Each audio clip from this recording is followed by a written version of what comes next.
Sakot, man liekas, bija zināms spēlētājs, nevis zināms treneris. Nu, apusējis, domāju. Mēties vārti!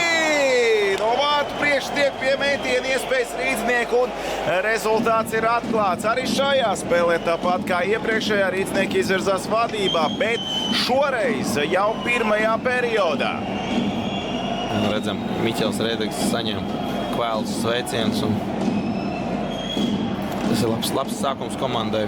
Bet Aļājos jau ierādīja, vai palaboja kāds? Nē, tā šķiet ar Elkonu pat vai plēcu. Tālāk Aļājos. Labi redzamība vārtsargam nebija. Un Mitinēns. Vārti! Kas par vārtu guvumu? Tu vai augšējā stūrī? Ilgi vilka vārtsargu. Līdz redzam arī vārtsargs drusku ir pārdzīvo par to, ka izdevās tik, teiksim, neloģiski pašam nospēlēt, un arī Mitinenam garās rokas garā nūja ļāva šajā gadījumā aizvilkt vārtsargu maksimāli tālu un ne ar tās nūjas puses iemest ripu augšējā stūrī. Tāpēc, individuālā mēs tagad no distances. Mētiens pa vārtiem, vārti. Bet vārtsargu bloķē noteikti, ka būs atkārtojums, bet tiesnesis rāda ļoti uzskatāmi, kad vārti skaitās. Būs tiesnešiem. Skatīsies. Tur ir viss skaidrs, skatīsies atkārtojumu video, un tas noteikti būs Dinamo komandas lūgums. Neapstrīd, jo zinot to, kā ieskaitīt Dinamo komandai, tur tos leņķus kosmosu saskaitīt, tad te vispār bez jautājumiem gaidam atkārtojumu.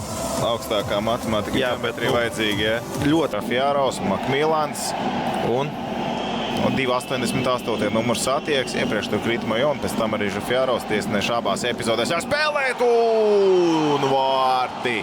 Kas par atspēli vārtu priekšā? Jā, te piemānīja vārtsargu. Te piemānīja vārtsargu, pareizi tu teici. Kristers aizgāja līdz spēlētājiem, spēlētājs pameta ripu atpakaļ pa tuvo vārtu pusi, bet jāskatās arī, ko nospēlē šajā gadījumā aizsargi. Tie, kur izlaid to piespēli, jo viens ir, ka to vārtsargu piemāna, un otrs, kad arī Miķels Rēdliks uz ledus, te gan pa kreiso vēl piespēles priekš 1-0 izgājies, mēties vārti!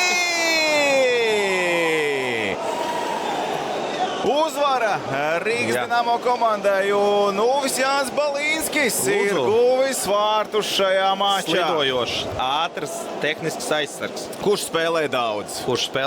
Un grib pieslēgties un var pieslēgties. Un šīs ir tās priekšrocības aizsargiem, kuri māk slidot.